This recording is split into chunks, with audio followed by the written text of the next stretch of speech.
Lockdown से पहले गीता के घर का नजारा कुछ ऐसा था कि रोहन ऑफिस जाता था और शिविन स्कूल। जिनके घर से जाने के बाद गीता काम खत्म करके बाकी समय आराम करती थी। लेकिन लॉकडाउन के बाद ऑफिस और स्कूल घर में ही खुल गए और इससे गीता का हाल वो तो आपको देखने में ही मजा आएगा।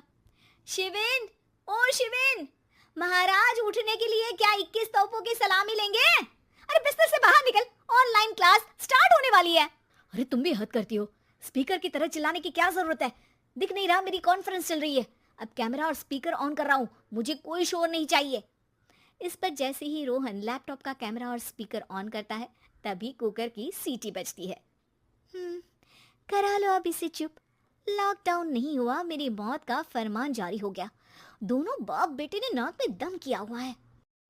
ऐसा बोलकर गीता वहां से शिविन के कमरे में पहुंच जाती है, जहां शिविन अभी भी सो रहा होता है। ओ आलसी, अब अगर 5 मिनट में नहीं उठाना तो आज तेरा गेम और यूट्यूब कैंसिल।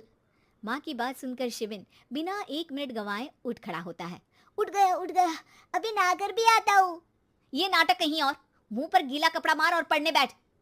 शिविन की ऑनलाइन क्लास स्टार्ट हो जाती है, जिस पर गीता उसे वहां बिठाकर रसोई में चली जाती है। थोड़ी देर में उसे कमरे से कुछ आवाज सुनाई देती है, जिसे सुनकर वो कमरे में वापस आती है। हाय राम, तुझे क्लास अटेंड करने के लिए बोला था, कैमरा ऑफ करके बिस्तर पर नाचने के लिए नहीं बोला था। मम्मी मुझे कुछ समझ नहीं आ रहा, आप बाद में पढ़ा देना ना, वैसे भी अटेंडेंस तो लगी गई है। हाँ हाँ बेटा, जरूर बन जा, तू अभी से हम सबका बाप बन जा। अरे नहीं मतलब कहाँ से लाते हो इतना दिमाग, और पढ़ाई करते हुए ये चला कहाँ जाता है? नाइस क्वेश्चन, दिमाग से पूछकर बता दूंगा।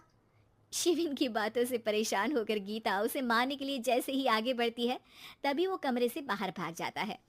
अब शिविन आगे आगे और गीता हाथ में चप्पल पकड़े उसके पीछे पीछे पूरे घर में दोनों घूम रहे होते हैं। इसी बीच वो रोहन के पास पहुंच जाता है और शिविन को मारने वाली चप्पल रोहन के लैपटॉप पर जाकर गिरती है। ओए माँ! मम्मी, अब पापा को चप्पल मार रही हो? वो आज तक के रिपोर्टर, चुपचाप जाकर क्लास अटेंड कर ले, नहीं तो अगली तेरे पीछे लगेगी। इस पर शिविन वहां से चला जाता है, जिसके बाद रोहन गीता से कहता है, इस सर्कस के लिए कुछ बोलना चाहोगी? अरे क्या करूं, जब से तुम दोनों घर में रहने लगे हो, घर अपने आप ही सर्कस बन गया है और मैं तुम्हारी नौकर। कभी बेटी को संभालो तो कभी बाप के नखरे उठाओ। इन्हीं सब उथल पुथल में दिन बीतते रहते हैं, जिसमें हर रोज घर के अंदर कुछ नया सियप्पा खड़ा मिलता है, जो ज्यादातर शिविन और रोहन की ऑनलाइन स्कूल और ऑफिस से रिलेटेड ही होता है। एक सुबह, शिविन चल उठ, आज की क्लास जल्दी है। कैमरा ऑफ करके आप अटेंड कर लो। अरे ऐसे छित्तर पड़ेंगे, दादी नानी सब एक साथ याद आ जाएंगी। गीता की लाख मशक्कतों के बाद क्लास तो खत्म हो जाती है, लेकिन उसके बाद शिविन फोन इस्तेमाल करते हुए इंस्टाग्राम रील बनाने लगता है। रसोड़े में कौन था? तुम थी, मैं थी, कौन था? कौन था?